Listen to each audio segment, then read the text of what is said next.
Alright guys, welcome. Jumping right into it. I'm going to review Quentin Tarantino's first movie ever made, Reservoir Dogs.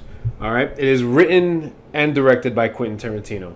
It's a crime thriller that stars Harvey Keitel as Mr. White, Michael Madsen as Mr. Blonde, Tim Roth as Mr. Orange, Chris Penn as Nice Guy Eddie, Steve Buscemi as Mr. Pink, and Quentin Tarantino himself as Mr. Brown. Now the movie is a heist movie, but the heist is the less part of the movie.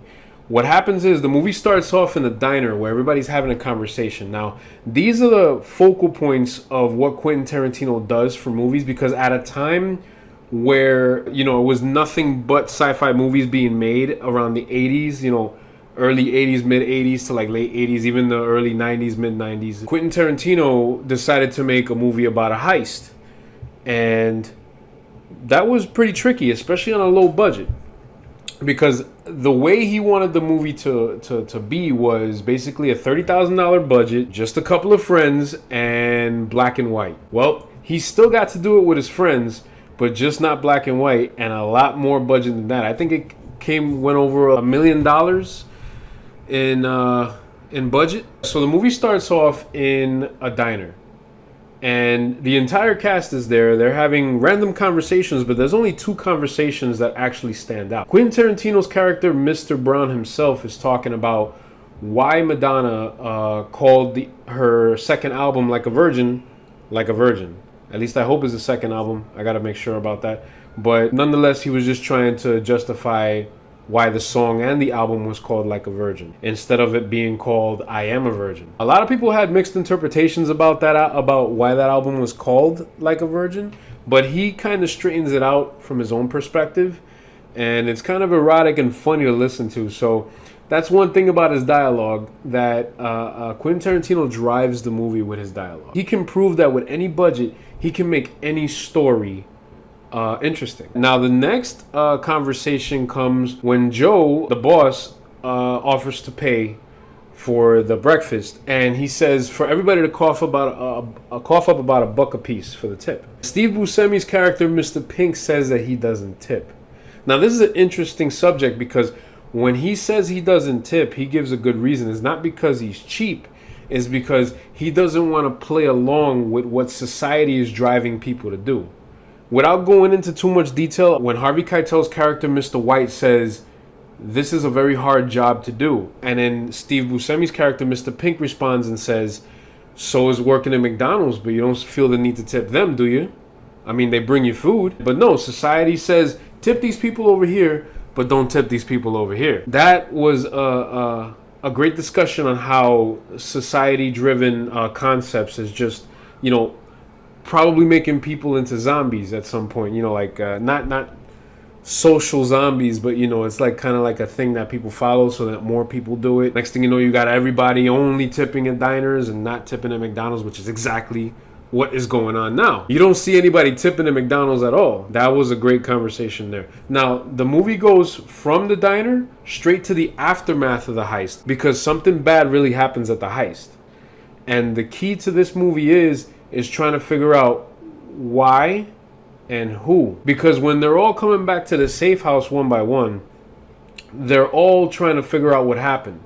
But as they keep showing up one by one, they all give each other their own point of view as to what happened during the heist. Some people's stories don't line up right, so the next thing you know, people start coming out with the theory that there's a rat in the crew. The thing with that is that if you do find the rat, you have to find out why.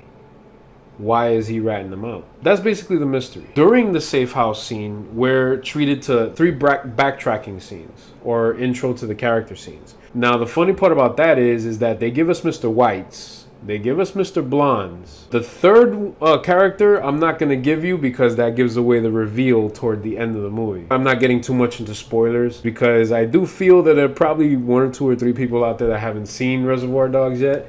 So if they get to see it and enjoy what a raw film is like that can still be effective because of its dialogue, then I'm not going to take that away from them. I have 2 grading systems for movies. I give what is called a fanboy grade. I basically invented that grade grading system from what we refer to as the guilty pleasure movies. Now, there are movies that I like that I know are not really good, but I still like them. I enjoy them. They're guilty pleasures for me. So that's why the fanboy grade is being put in. The other grade I have is called justice grade. The reason why I call it justice grade is because you're going to do the movie justice if it's bad or if it's good. No matter how much I want it to be good, I recognize that it's probably bad.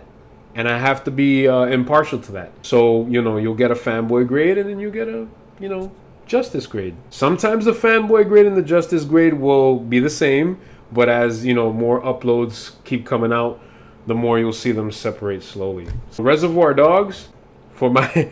you guys probably already know this, but for my fanboy grade, I'm giving it an A+.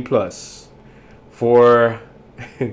take a guess at this one. For the justice grade, we give it A+. The reason why A+ for the fanboy is because he already had an original idea to be as raw as possible. He pitched the idea to more people and to the right people, the right combination of people, and they were friends. So he was able to make a movie, a minimalistic movie with a lot more budget.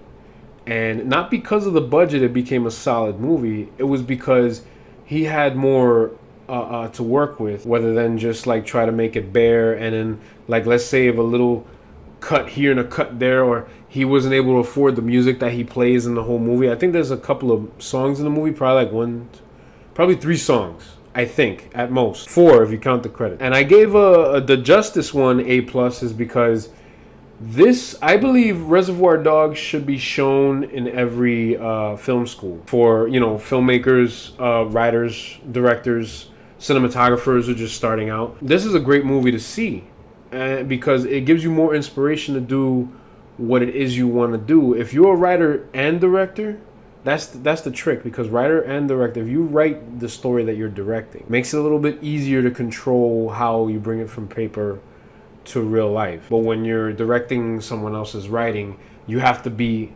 collaborative. Like everything has to be tight in order for you to get what is going on in the movie.